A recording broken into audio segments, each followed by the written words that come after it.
हरे कृष्णा। माघ मास महात्म्य अध्याय 3। अपने गुरु के मुख से इस प्रकार का वर्णन सुनने के बाद राजा दिलीप कहने लगे कि महाराज, ये पर्वत कितना ऊंचा और कितना लंबा चौड़ा है। तब वशिष्ठ जी कहने लगे कि 36 योजन ऊंचा, ऊपर चोटी में 10 योजन चौड़ा और नीचे 16 योजन चौड़ा है, जो हरी, चंदन, आम, मदार, देवदार और अर्जुन के वृक्षों से सुशोभित है। दूर वृक्ष से दुखी होकर इस पर्वत को और फल फूलों से परिपूर्ण देखकर भृगु वहीं रहने लगे और यहाँ पर कंदरा वनों और उपवन में बहुत दिनों तक तप करते रहे। इस प्रकार जब भृगु ऋषि वहां पर अपने आश्रम पर रह रहे थे तो एक विद्याधर अपनी पत्नी सहित उतरा। वे अत्यंत दुखी थे। उन्होंने भृगु ऋषि को प्रणाम किया और ऋषि ने बड़े ही मीठे स्वर में उनसे कहा, हे विद्याधर, तुम बड़ी दुखी दिखाई देते हो, इसका क्या कारण है। तब विद्याधर कहने लगा कि महाराज, पुण्य के फल को पाकर, स्वर्ग पाकर तथा देवतुल्य शरीर को पाकर भी मेरा मुख व्याघ्र जैसा है। मेरे दुख और अशांति का एक यही कारण है।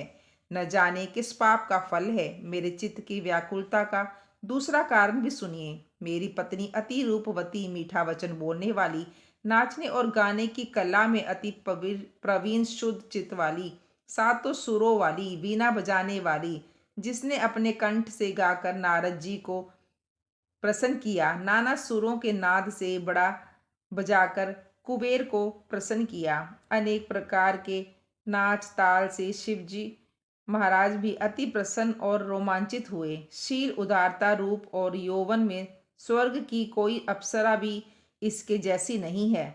कहाँ ऐसी चंद्रमुखी स्त्री और कहाँ मैं मुख वाला। यही चित्त सदैव मेरे हृदय को जलाती है।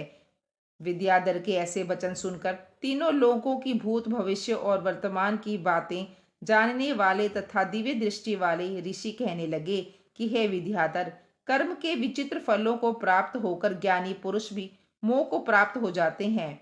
मक्खी के पैर जितना विष भी प्राण लेने वाला हो जाता है।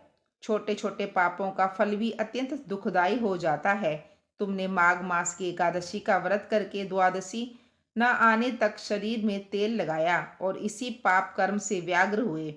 उपवास करके द्वादशी को तेल लगाने से राजा पुरुरवा ने भी कुरूप शरीर पाया। तब वह अपने कुरूप शरीर को देखकर दुखी होकर हिमालय पर्वत पर देव सरोवर के किनारे गए।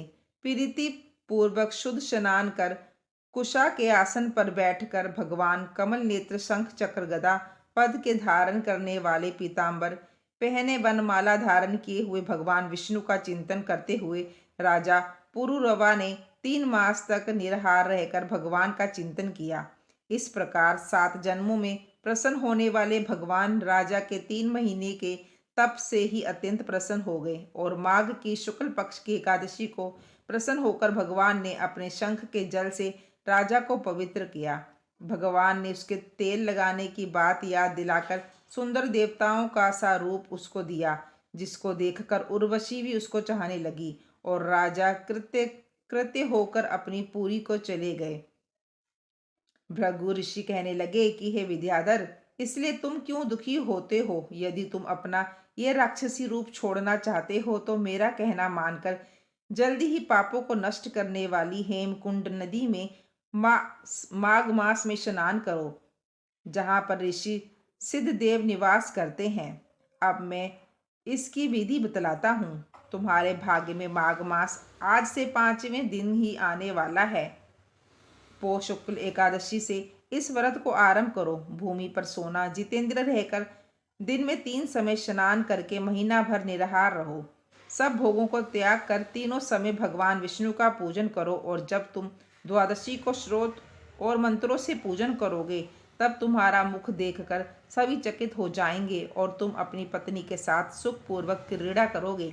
माघ मास के प्रभाव को जानकर सदा माघ में स्नान करो। पाप दरिद्रता से बचने के लिए मनुष्य को सदा यतन में माघ मास का स्नान करना चाहिए। स्नान करने वाले इस लोक तथा परलोक में सदा सुख पाता है। वशिष्ठ जी कहते हैं कि हे दिलीप, भृगु जी के यह वचन सुनकर वह विद्याधर अपनी स्त्री सहित उसी स्थान पर पर्वत के कंदरा में माघ का स्नान करता रहा और उसके प्रभाव से उसका मुख देव दृश्य हो गया और वह और वह मनग्रीव पर्वत पर आनंद से रहने लगा। भृगु जी भी नियम की समाप्ति पर शिष्यों सहित ईवा नदी के तट पर आ गए। तो ये थी माघ मास के महात्म्य तीसरे की अध्याय। हरे कृष्णा, राधे राधे।